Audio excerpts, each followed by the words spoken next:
హిందూ సమాజంలో.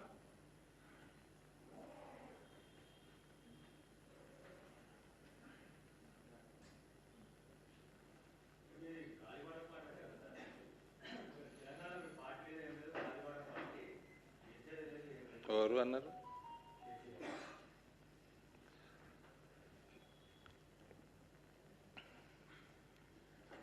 ఆయన ఎన్నిసార్లు చెప్పినా నీ చెల్లెని అడుక్కోరా భయ్య అని.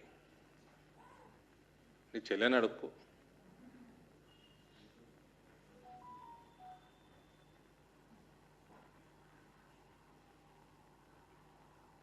సమయం వచ్చినప్పుడు నీకు కూడా చెప్తాం, సిరిసిల్లలో కూడా చెప్తాం.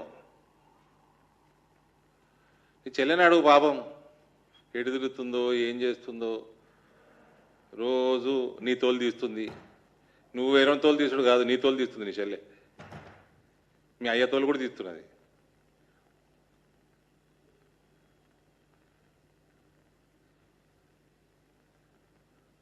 తెలంగాణ మొత్తం కాషాయమయం కావడం ఖాయం.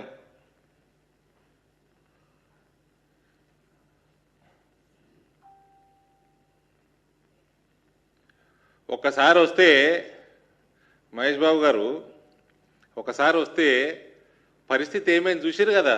ఇందూరులో ఒకసారి బీజేపీ వచ్చింది, ఆ బీఆర్ఎస్ మహిళ పరిస్థితి ఏమైంది చూసినరా?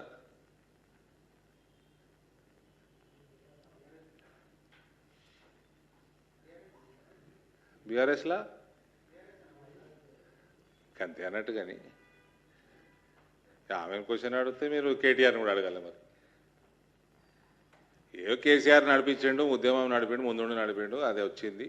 10 ఏళ్ళు వేసిండ్రు. గీళ్ళ మొక్కలకు కూడా ఓటేసిండండి. ఈ కేటీఆర్, ఈ కవిత, వీళ్ళకి ఓటు చూసి ఓటేసిండ్రు. వీళ్ళు వచ్చినందుకు ఆ కేసీఆర్ భ్రష్టు పట్టిండు. కేసీఆర్ చేసిన అతిపెద్ద తప్పు జీవితంలో వీళ్ళిద్దరిని రాజకీయాలకు తేవడం, వాళ్ళ పార్టీలకు తేవడం.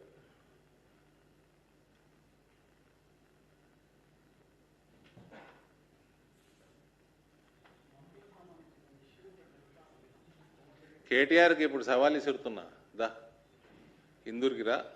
రేపు వస్తున్నాయి కదా మున్సిపల్ కార్పొరేషన్ ఎన్నికలు. మా దగ్గర 8 ఉన్నాయి. ఒక కార్పొరేషన్ 7 మున్సిపాలిటీలు ఉన్నాయి. దా చూపిస్తా బీజేపీ ఏడుందో. నీ బీఆర్ఎస్ తోమత ఏందో కూడా చూపిస్తారా? దమ్ముంటే రారా భయ్. ఊకే తెలంగాణ భవన్లో కూర్చొని నీ డైలాగులు కొట్టుడు కాదురా.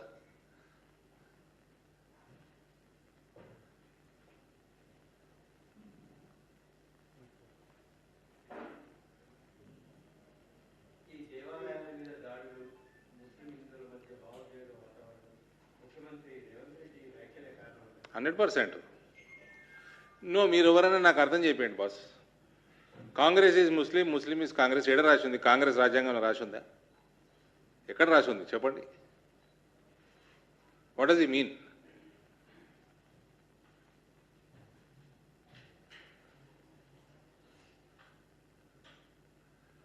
ప్రతి ఒక్కడు పనికిమాలిన నెత్తికెక్కుసోడా?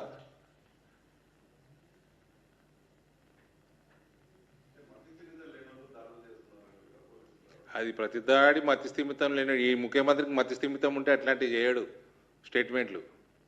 మతి స్థిమితం లేని ముఖ్యమంత్రి ఉంటే గిట్లనే ఉంటుంది. మతి స్థిమితం లేని వాళ్ళందరూ దాడులు చేస్తారు. ప్రతి ఒక్కరు ఎక్కడ గుడి, మా నిజామాబాద్లో కూడా, జిల్లాలో కూడా, ఇప్పుడు ఇందులో మేము చదివిన 9